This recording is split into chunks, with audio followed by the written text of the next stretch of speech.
Sean todas y todos bienvenidos al nuevo Futuro Live. Hoy vamos a estar hablando del metaverso y sus implicaciones sociales en la actualidad. Todo este hecho tecnológico, las realidades virtuales, la inteligencia artificial.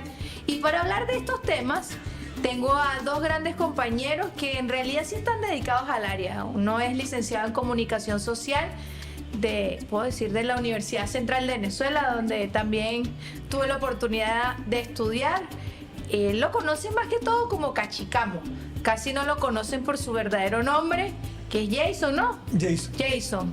Bienvenido a Futuro Live. Y por el otro lado tengo un compañero que hay que cuidarse porque es un tema de seguridad, de ciberseguridad, y es tecnólogo también, especialista en todo el tema digital. Él es Kenny. Bienvenido también a Futuro Live. Gracias, Jennifer. Gracias por una vez más estar aquí. Tenemos ahí unos pequeños detalles que habíamos hecho esto en otra oportunidad, pero no se había escuchado. Entonces hoy tuvimos que volver acá al estudio. Pero bueno, esta vez sí queremos que todas y todas ustedes puedan apreciar esta conversa tan buena, que habla mucho de algo que ustedes no llevan 2 días estudiando, tienen bastante tiempo en ello. Y quería iniciar preguntando sobre, ¿ustedes creen que esto del metaverso, entendiendo que hubo mucha inversión por grandes compañías internacionales, vaya a ser en un momento nuestro día a día, la realidad? ¿Y qué es el metaverso? Vamos a empezar por ahí. Fíjate, bueno, el tema del metaverso es un concepto muy abstracto, lo he comentado en otros espacios. Aún no tiene forma real. Esto fue planteado inicialmente por Mark Zuckerberg, el dueño de Meta. ¿Meta incluye qué? Para quienes no saben. Meta es Facebook, Instagram, WhatsApp y otro compendio más de empresas. Oculus y otras más. Incluso cuando se lanzó la plataforma de Oculus, que son los lentes de realidad virtual de Meta, fue cuando se planteó por primera vez el concepto del metaverso. El metaverso ellos lo plantean como un espacio virtual o en la nube, donde van a poder convivir las personas utilizando la realidad virtual para poder comunicarse, reuniones y un montón de cosas. Sin embargo, es un concepto muy abstracto y que en la actualidad todavía no existe como tal. Aunque en los últimos anuncios que hizo Facebook ahorita en su conferencia de desarrolladores mostró unos nuevos lentes, incluso ya hay unos espacios en donde la gente puede hacer reuniones utilizando este concepto de metaverso como tal. Sin embargo, no tiene forma real y yo no se la veo todavía tan posible, sobre todo porque todavía no es algo que sea tan accesible para el público en general. Cuando tú tienes lentes de realidad virtual que cuestan tan costosos, la gente tiene otras prioridades. A nivel tecnológico, si voy a gastar 800, 1000, 2000 dólares en unos lentes, prefiero comprarme un buen teléfono antes de comprar eso. Hasta que ellos no logren disminuir el tema de los costos y hacerlo más accesible para las masas, eso no va a avanzar. Sin embargo, el concepto en todo lo que ha crecido en torno al metaverso sí está cambiando el mundo.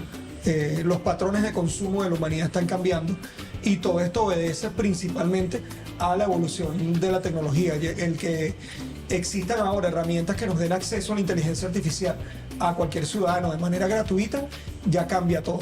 Entonces, sí hay un avance importante, sí hay un cambio social en torno a esta transformación tecnológica que está teniendo la sociedad, y es algo que tenemos que comenzar a atender desde lo social, desde lo político, desde lo familiar y desde todos los aspectos para poder llevar adelante cualquier tarea política, social o profesional que estemos emprendiendo.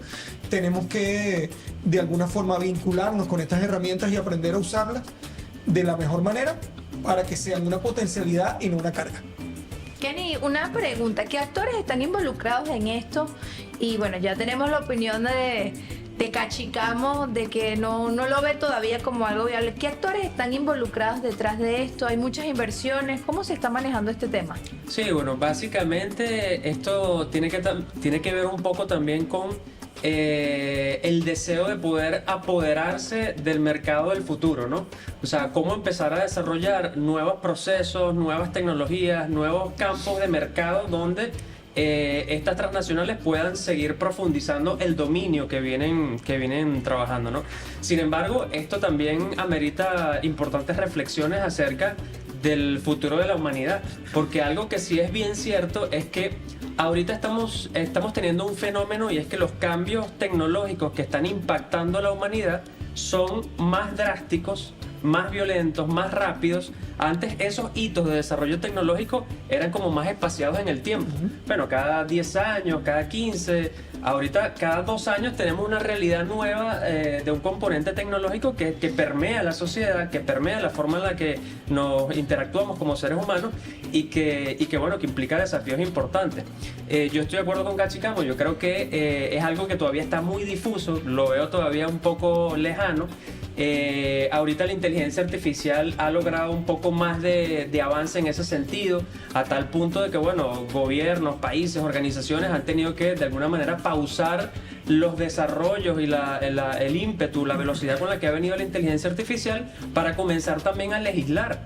O sea, cómo nosotros protegemos a nuestro pueblo, a nuestra ciudadanía, de cara a esos grandes avances tecnológicos que bueno, necesitamos también ver en qué cosa nos está afectando, en la salud, no solamente física, sino también emocional, en los riesgos de seguridad, qué está pasando con nuestra data, qué está pasando con nuestra privacidad. Estos elementos van de la mano de estos grandes cambios y transformaciones. Sí, ahí hay un tema que es importante agregar. Ahorita la etapa de transformación que está viviendo la sociedad, ya se habla de que estamos viviendo la quinta revolución industrial. En la historia han habido 4 momentos que forman parte de esa revolución industrial. El último se conocía como el del nacimiento de Internet y de las energías renovables en el 2000, y ahora se está diciendo que con la inteligencia artificial estamos viviendo la quinta revolución industrial, y cada revolución industrial ha estado vinculada a situaciones y transformaciones sociales importantes, que es lo que está viviendo la sociedad ahorita, y por eso se habla de esa quinta revolución industrial. Y para vivir un proceso de ese tipo hay que prepararse como sociedad de manera obligatoria, porque puede terminar siendo algo o positivo o negativo dependiendo de cómo lo manejemos desde cualquier aspecto. Entonces sí, eso es porque ahora clave. eso que dice Cachi, ¿no? El tema de esa nueva revolución industrial, uno de los paradigmas es que ahora no solamente nosotros los seres humanos tenemos internet y acceso a internet, sino ahora se habla del internet de las cosas. Ahora cualquier cosa tiene internet también. Entonces tú te puedes encontrar un cepillo dental que se conecta a internet, los televisores, hay sensores por todos lados, o sea, el paradigma de lo inteligente, ¿no? Ahora, ¿en qué capacidad las cosas son inteligentes? En la medida que se pueden conectar a internet, a la nube, procesar datos, interactuar con otros.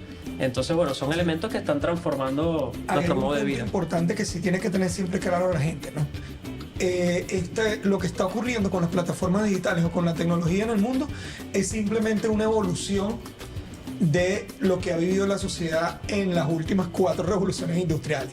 Cuando uno compara las revoluciones industriales con los factores de poder de cada época, siempre los factores de poder están vinculados a esos procesos de transformación.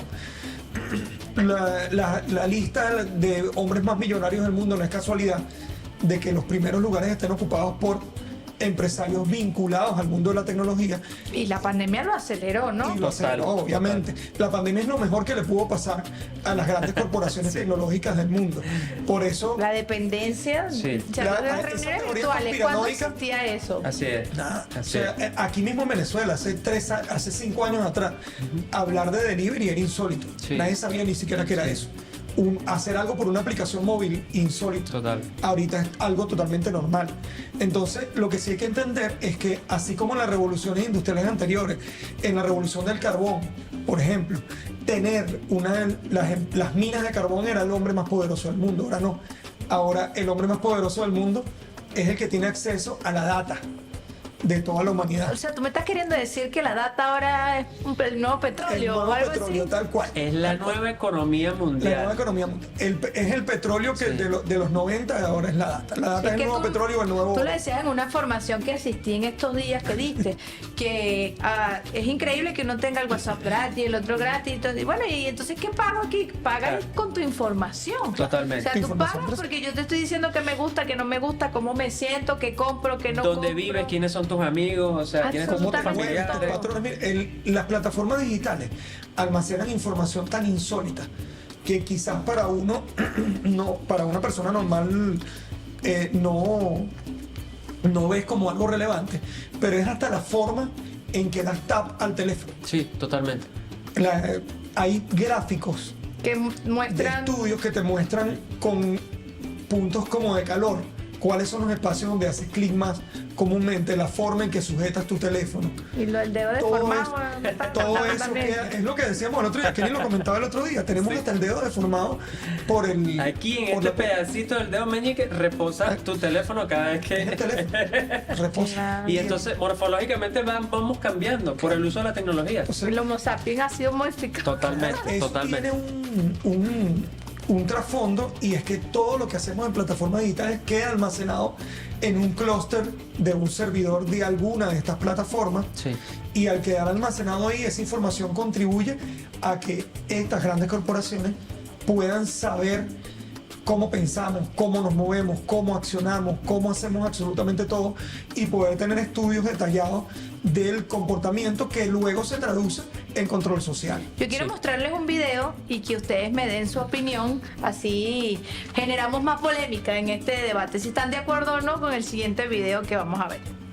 Un Tesla va por la carretera y justo cuando una persona se tropieza, lo esquiva y choca frontalmente contra un coche. Si lo pensamos, esta era la opción más segura, porque un choque frontal a este tipo de velocidades, todo el mundo sería ileso, y sin embargo, si llega a atropellar a esta persona en el suelo, podría haberla matado. Este para mí es un ejemplo muy claro de por qué yo apuesto por la conducción autónoma en un futuro. Mientras que el ser humano sufre fatiga, sueño, una máquina no sufre nada de esto. Y el tema es que en España mueren de 300 a 400 personas al año habitualmente por estas causas, que si implementamos un sistema de conducción autónomo, se bajaría esta mortalidad en torno a menos de 10 personas al año. Pero como no sabemos a quién culpar de esas 10 muertes, si es la persona que supuestamente está dentro del coche, si es la marca que ha programado ese sistema, es literalmente el dilema de las vías del tren. Oye, de esta manera van a morir 3 personas. Si tú cambias la vía, va a morir una. Pero como nadie quiere tomar esa decisión, porque entonces pasa a ser tu responsabilidad, dejas que mueran más. Yo entiendo que no quieren impulsar este tipo de usos, pero si se están vendiendo coches que ya tienen las cámaras y los sistemas, que sea legal utilizarlo, algo mejoraremos, digo yo.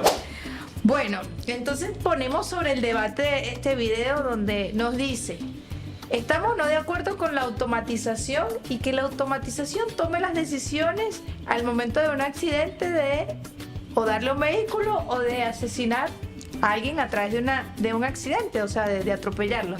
¿Qué opinan ustedes de este video tan controversial? Bueno, es un temazo. Pero fíjate, Isaac Asimov escribió hace muchísimos años las 3 leyes de la robótica. Se mantienen hoy en día. La primera ley es que ningún robot creado por el ser humano puede hacer daño a la existencia humana. Eso es como fundamental.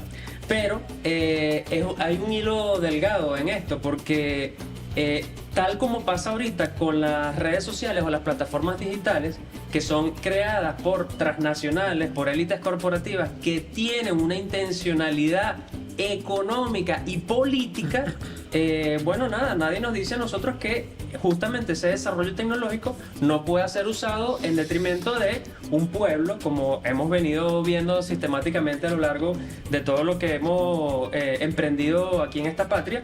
Y bueno, como estos magnates de la tecnología dicen, bueno, tengo poder, tengo tecnología, tengo los datos y los uso en contra de esta emancipación. Dejar en las manos de la tecnología la toma de decisiones con respecto a la vida de una persona no es dejar en la mano de la tecnología, es dejarlo en las manos de quien controla desarrolló esa tecnología. Claro. Un ejemplo claro de eso es ahorita una polémica reciente del spyware Pegasus creado por una empresa israelí que ha sido utilizado para perseguir y de alguna forma identificar a líderes progresistas en el mundo, defensores de derechos humanos, gente que está a favor de la lucha de Palestina y todo esto, que terminó siendo una herramienta que el gobierno de Estados Unidos prohibió, pero como la empresa dijo, bueno, no se lo voy a vender a cualquiera, ahora se lo voy a vender solo a los países de la Que me OTAN. interesan. No, lo dijeron abiertamente. La herramienta está disponible únicamente para los países que forman parte de la OTAN. Ahí Estados Unidos se olvidó del problema y ahora el Pegasus no es ningún inconveniente con ello. Y la fachada de la empresa israelí es, no, esto es para el terrorismo, La y lucha para, contra el terrorismo. y para la lucha contra el terrorismo y para la inteligencia, no sé qué, cuando la verdad es que personajes como Duque compraron esa licencia, millones de dólares con dinero del narcotráfico y bueno. Pero tenemos unos grandes dilemas, ¿no? Porque el uso de la tecnología aplicada en, por ejemplo, en sistemas de gobierno, avanzan en la burocratización, la eliminan un poco, tal vez son un poco más eficientes, la simplificación pero a de su trámites vez funciona. tenemos el peligro de que, por supuesto, tienen los datos, y ahí creo que entramos en un tema de soberanía tecnológica que creo que tiene mucho que aportarnos, porque si bien el avance es importante, comprendiendo los riesgos de quienes son los dueños de las grandes, yo le digo la aristocracia financiera tecnológica mundial. Sí. Entonces, ¿cuál es la importancia del desarrollo del uso de la tecnología y soberana? Bueno, nosotros siempre hemos dicho que esto es una lucha a dos bandas, o en dos niveles, en dos dimensiones. Por una parte, la regulación, ¿no? O sea, creo que es importante. Tiene que existir regulación. Sí, proteger a la ciudadanía con regulación necesaria para que todo lo que se desarrolle en el ámbito del ciberespacio y las plataformas digitales esté regulado, esté protegido, o sea, ¿no? Eso es necesario, eso es importantísimo, pero por otra parte no es satanizar el desarrollo tecnológico, o sea, la tecnología llegó para quedarse y va a ir en aumento, no al contrario. Entonces creo que es importante en esa otra dimensión comenzar a desarrollar nuestras propias capacidades. En la medida en que nosotros logremos desarrollar capacidades, que además está, a la luz todo el inmenso potencial que tiene nuestra juventud venezolana para desarrollar conocimiento, desarrollar tecnología alrededor de esto, y creo que esa es la vía, ¿no? Para el futuro, No, y independizarnos. Imponer o establecer nuestra soberanía en el ámbito tecnológico. Se basa no solamente en establecer regulaciones y protecciones a los usuarios de la tecnología, sino también en comenzar a construir desde adentro herramientas, plataformas y un montón de cosas que nos permitan ser soberanos tecnológicamente y no depender únicamente de la tecnología que se produce en otras partes del mundo. Pero eso tiene que venir impulsado desde movimientos sociales, desde el Estado como tal, desde los espacios donde hace vida la gente, poder comenzar a construir esa soberanía tecnológica que necesitamos, así como hemos venido construyendo soberanía en diferentes espacios. El tema de la legislación es clave para esto, porque la única forma, nosotros no vamos a poder frenar jamás el avance tecnológico.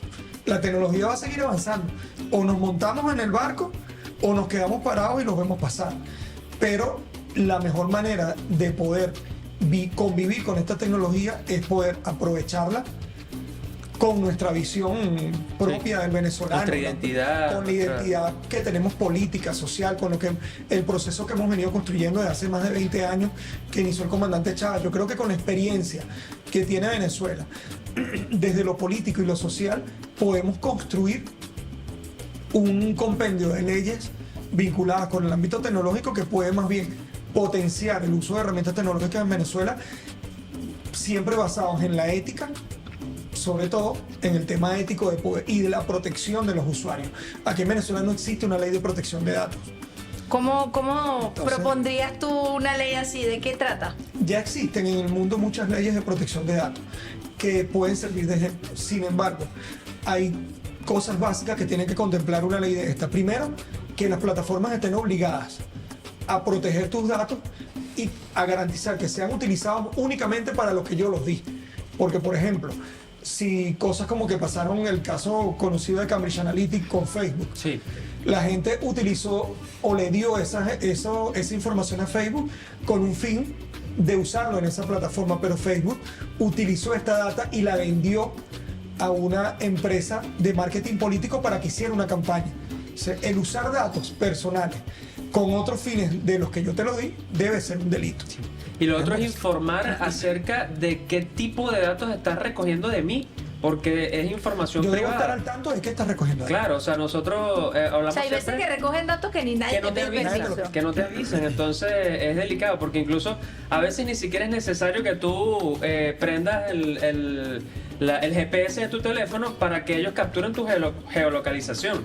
Entonces es delicadísimo y bueno, han habido muchos casos en los que ellos hacen silencio, recopilan la data y bueno, data que finalmente es usada para sus Hay propósitos. montones de casos. Actualmente, recientemente sucedió uno con Xbox, con las consolas de videojuegos que captaban, vendieron información de los usuarios menores de edad en cuanto a comportamiento en la consola con fines de marketing a empresas de juguetes de otro tipo. Claro, O sea, estás violando todo tipo de estás violando legislación todo. nacional. Claro, porque no existe legislación que establezca el ciberespacio como un espacio soberano.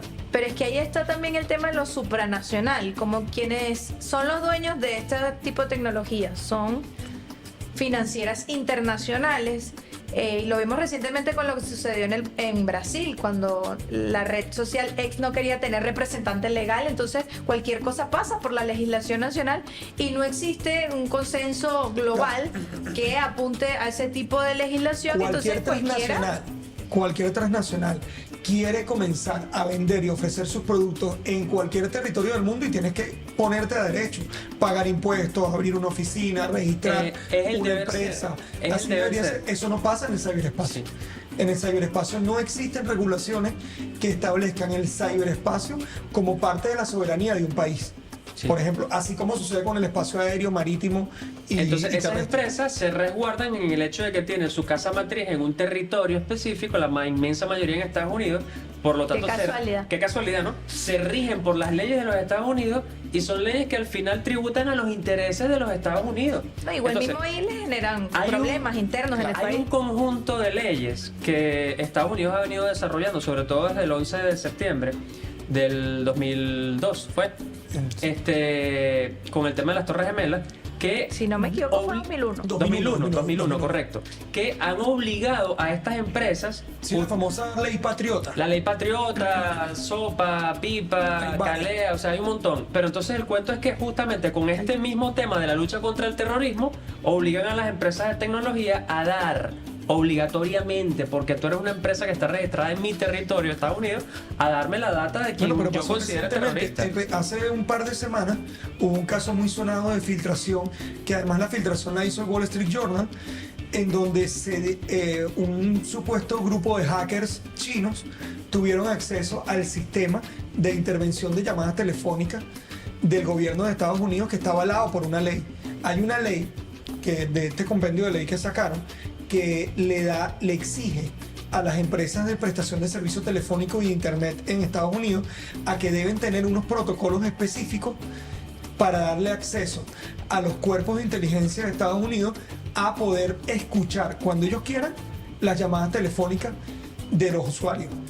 Y estos supuestos hackers tuvieron acceso a esa data y obviamente a todas las órdenes de cateo telefónico que tienen estas empresas telefónicas. Entonces, ahí es que tú te das cuenta, nosotros en Venezuela se nos ocurriera hacer una ley medianamente similar a eso y el escándalo mundial sería...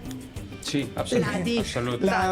Veríamos Sí, sí. a la ONU, la OEA, todas estas organizaciones internacionales infartados cuando esta ley existe en Estados Unidos. Sí. Y nadie había hablado de esta ley hasta ahorita que sucede este escándalo por ese supuesto hackeo de esa plataforma. La lupa con que se mide Venezuela siempre tiene como mucho zoom. Totalmente, Que otros tienen unos semiopía y astigmatismo. Pero por favor, Edward Snowden y la plataforma Wikileaks y todo esto ha desmontado infinidad de veces todo el programa de cibervigilancia que tiene Estados Unidos, de ciberespionaje, y nadie dice nada, o sea, no pasa nada. Los organismos internacionales callan con este tipo de cosas. Entonces, así tenemos que apuntar desde Venezuela en construir de alguna forma no solamente el compendio de leyes, sino una estrategia nacional que nos permita garantizar esa soberanía tecnológica que necesitamos. Porque quizás ahorita estamos todavía lidiando con el comienzo de la inteligencia artificial, con esto, con lo otro, con situaciones como la que pasamos recientemente en el marco de las elecciones, pero esto tiene que servir de experiencia para empezar a construir el marco legal, el marco institucional y la formación, sobre todo desde lo social. Hay que comenzar a enseñar a nuestro pueblo, enseñar a nuestros hijos y enseñar a todo el mundo a que estamos ya en una sociedad netamente digital en la que necesitas tener un nivel de conciencia superior. Sí, para entender que Internet es el mismo equivalente a la calle en los 90. Cuando uno iba a salir a la calle en los 90, que tu papá te enseñaba, la primera vez que te mandaban a la bodega, primero ibas con él agarrado de la mano y él te decía, en esta esquina tienes que mirar para los lados. Te advertía de los peligros, los tienes riesgos. que saber cruzar la calle, ver semáforo, no hables con extraños. Lo mismo sucede con el Internet. Totalmente. Desde que uno suelta a los chamos en Internet, tienes que darle las indicaciones básicas de cómo sobrevivir ahí.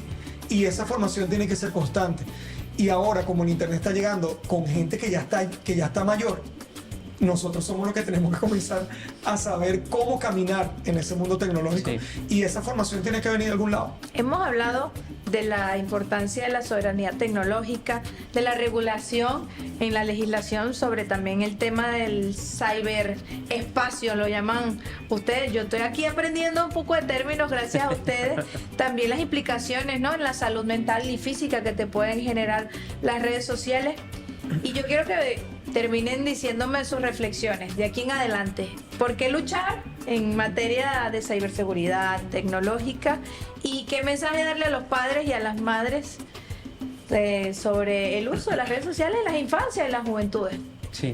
Bueno, yo creo nuestra apuesta siempre va a ser al desarrollo de las potencialidades y capacidades que tiene la juventud venezolana, nuestro país, nuestro pueblo, que ha demostrado siempre ser un pueblo creativo, ser un pueblo innovador. Nosotros tenemos personajes aquí maravillosos como Don Luis Zambrano, que fue un innovador popular que perdió su brazo y se hizo un brazo él mismo con unas herramientas para seguir trabajando, que diseñó un motor que llamó el Turbosan. Es decir, tenemos un potencial increíble en nuestro país para el desarrollo de la tecnología, así que no se puede entender esto como, no, bueno, vamos a cercenar el avance tecnológico. No, para nada. Tenemos que seguir avanzando en ese desarrollo tecnológico, pero desde una mirada soberana, desde una mirada de rescatar también nuestra idiosincrasia, nuestra identidad como venezolanos, y creo que hacia allá es donde debemos marcar el futuro. Si nosotros podemos aprovechar la experiencia que existe en el mundo en cuanto al desarrollo tecnológico y sumarla a la experiencia que tenemos desde lo político y lo social y poder construir esa soberanía tecnológica que me atrevo a decir que hay muchos países del mundo que no la tienen. Y en cuanto al consejo para los padres, mira, es importantísimo que comencemos a entender cómo funciona el mundo digital para poder educar a nuestros hijos para que sobrevivan ahí. Si no, bueno, estamos muertos. Seguir cayendo en el error de creer que un teléfono, un dispositivo, una pantalla va a sustituir tu tarea como padre es un grave error. Por eso tenemos índices tan altos de chamos con problemas de hiperactividad, de un montón de aislamiento cosas. social. Aislamiento social y un montón de temas que los afectan por tener tanto tiempo en las pantallas. La tecnología no es mala en sí. Es mala es la forma en que la estamos manejando. Un videojuego en manos de un niño, una pantalla en manos de un chamo puede ser una herramienta para su desarrollo cognitivo, una herramienta para su pensamiento crítico, una herramienta para saber desarrollar potencialidades en la solución de problemas, pero si la utiliza en exceso puede terminar teniendo consecuencias negativas. Por eso es importante que los padres comencemos a prepararnos, a leer y a entender para poder sobrevivir en esta sociedad digital. Y también hacer el ejemplo, ¿no? Porque muchas veces el rol de padre se sustituye, le da el teléfono al chavo y tú también te metes en el tuyo. Yo digo que hay que practicar la desintoxicación digital, o sea, hacer un poco de equilibrio. Un consejo, por favor. No es necesario hacer jornadas Cuando se familiares. almuerza, Sí. cuando se cena en familia, No dejen se toca el No se toca el teléfono, tener momentos en la familia en que dejan el teléfono en un Sí. sitio y vamos a jugar ludo. Sí, o vamos al parque. Vamos al o parque. Rescatar Vamos a hacer juegos algo, vamos a jugar tradicionales. stop. Yo lo hago con Sí. mis hijos. Sí. Jugar stop a la vieja escuela, Tal en cual. una hojita, Tal cual. en familia, uno se ríe, disfruta. Sí. Ese tipo Sí, de es momentos es importante. necesario garantizarlo con sus chamos. Subir al Ávila, salir a caminar al parque, sin teléfono. Porque hay un tema también que está afectando la memoria de las personas, Sí. y es que en los momentos significativos la gente está priorizando grabar antes que disfrutar los momentos para recordarlos. Entonces a veces tú vas a un concierto que anhelabas ver al artista por años porque no lo habías visto nunca, y el día que tienes al artista al frente lo estás viendo a través de la pantalla porque lo que estás es grabando el audio, y no terminas teniendo un recuerdo Sí. significativo, sino que para poder recordar ese momento Te tienes vas que al video. buscar el video. Tu experiencia fue agarrar el teléfono Exacto. y usarlo, Entonces, pero no ese vivir. tipo de cosas hay que comenzar a vivir las experiencias, Sí. recordarlas. En fin, lo tomaste una fotico, la guardaste, pero no No puedes la hora prior- completa, el concierto Claro. ahí. Por favor. Eso está pasando. Bueno, muchachos, de verdad, muchísimas gracias por todos los aportes. Creo que conversar con ustedes es un gran aprendizaje y es un tema de debate muy importante que tenemos que dar en la sociedad de aquí en adelante, porque es algo innegable, ¿no? Ya estamos viviendo estos tiempos de transformación, de revolución tecnológica. Las generaciones que vienen nos están enseñando a ritmos muy muy rápido sobre el tema tecnológico, más bien ya uno siente que se está quedando atrás. Y bueno, esto lo tenemos que debatir como sociedad, dialogar como sociedad para poder obviamente regular, avanzar y tener una sociedad que pueda convivir con esto y que pueda aprovecharlo para el uso positivo.